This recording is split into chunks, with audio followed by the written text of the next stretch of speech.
Nous avons ici, aux archives du Musée de la Littérature, un grand fonds Michel de Gelderode. Donc on a non seulement le cabinet que tu as pu voir ici en bas, le cabinet où a été reconstitué son intérieur, mais on a aussi énormément d'archives de manuscrits. Tu as rencontré, je crois, l'écrivain. Quels sont tes souvenirs à ce propos? Mais je ne sais pas si je peux improviser, je crois que ce serait peut-être mieux que je lise je peux ça. Non. Non? Il vaut mieux improviser, enfin, à mon avis. Bon. Parce que le texte, nous le lirons. Hein. Ah, oui, d'accord. Je crois que tu m'avais dit qu'en voyant le cabinet, c'était pas du tout aussi rangé. Donc, le cabinet ici qui a la reconstitution de son intérieur, c'était pas du tout aussi bien rangé que ce qu'on peut voir ici au rez-de-chaussée de la Bibliothèque royale. Le cabinet en façade, si celui-là était très en ordre. Donc en fait, quand j'ai sonné et que Madame Jeanne de Gelderode est venue m'ouvrir, il paraît qu'elle avait été très belle, mais elle avait un énorme goitre, et donc elle semblait sortir tout droit d'un conte, de son mari. Et elle m'a fait donc rentrer, et elle m'a installé dans ce fameux cabinet où les tableaux étaient plutôt superposés les uns aux autres que les uns à côté des autres, me laissant tout le temps d'apprécier le lieu avec le petit pupitre avec une plume d'oie où Gelderode donc était censé écrire ses œuvres.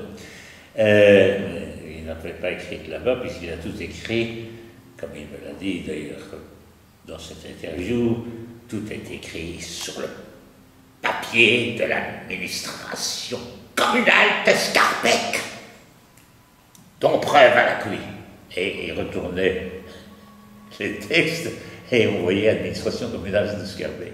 Madame Gelderode m'a laissé tout seul là dans ce cabinet, me laissant tout le temps de me faire une idée du décor.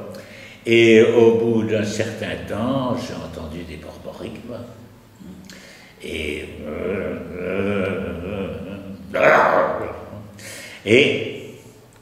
Gelderode éructait. Il préparait son entrée. Il faut savoir que j'avais aussi connu, enfin non, j'avais pas connu au conservatoire, parce que bon, il était venu pour juger, une petite anecdote, pour juger l'examen de phonétique de Louis-Philippe Camance. Et donc, mais en fait, nous n'avons pas pu le recevoir parce qu'il était reparti à cet examen, parce que là, les grilles du conservatoire n'étaient pas ouvertes à 2 battants pour le recevoir. Finalement, après une longue attente, la porte s'ouvre, Madame de Gelderode se met le long du battant ouvert de la porte comme pour former une haie à elle toute seule, et Gelderode rentre comme déjà lancé, et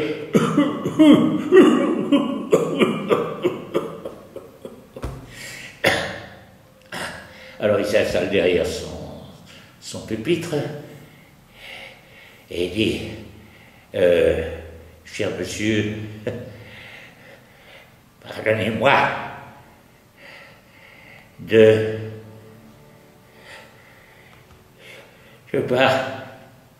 parler haut.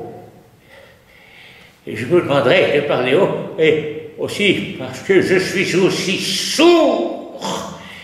Croyez que je vois mes infirmités et que je suis sans charité pour elle. Et alors il y avait une voix de fausset, un peu, une voix, on ne savait pas très bien si c'était une femme ou un homme. Il était aussi imberbe, relativement imberbe. Donc il a enchaîné, sans même savoir, sans même s'enquérir de l'objet de ma visite. Donc je venais pour le voir, donc relativement à la préparation donc, de la balade du Grand Macabre. J'avais déjà monté à ce moment-là le Obsignor au Tulle, théâtre universitaire de Louvain, avec Armand Delcamp, qui faisait le roi, et quelqu'un qui n'est pas devenu comédien, qui faisait le bouffon. Paul Boilly, tu veux parler d'Escurial? Oui. C'était Paul Boilly. Paul Boilly, c'est ça, exactement. Alors il a pris différents sujets, donc il m'a d'abord... il n'y avait pas d'ordre apparent. Mais une fois que le robinet du débit était ajusté, alors ça coulait tout seul. Hein. C'était une logorrhée fantastique, quoi. Alors il m'a expliqué d'abord que Georgette Leblanc était une, je dirais pas une salope, je ne sais pas si c'est ça l'expression qu'il a utilisée ou pas, mais enfin qui a première femme ou quoi? Qui était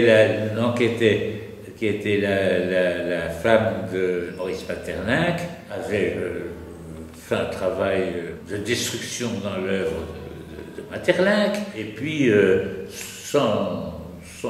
comme si c'était dans le même ordre d'idées, il m'a raconté toute la passion du Christ, donc le vendredi saint, et donc il sautait comme ça d'un sujet à l'autre, et donc j'ai aussi eu droit à un récit de Mademoiselle Jaïr, mais qui n'avait rien à voir avec la Mademoiselle Jaïr qu'il a écrit, parce qu'il réinventait complètement Mademoiselle Jaïr, quoi. Et puis, il m'a aussi parlé avec beaucoup d'affection de ce metteur en scène flamand, parce que lui disait, donc, il ne comprenait pas le flamand, donc parle un peu bruxellois, donc, mais marolien, mais il ne connaissait pas le flamand, et donc... Quel metteur en scène flamand? Son nom, je ne sais pas. C'est pas Johan de Mist? Il disait que ce metteur en scène était mort parce qu'envoûté par lui, quoi.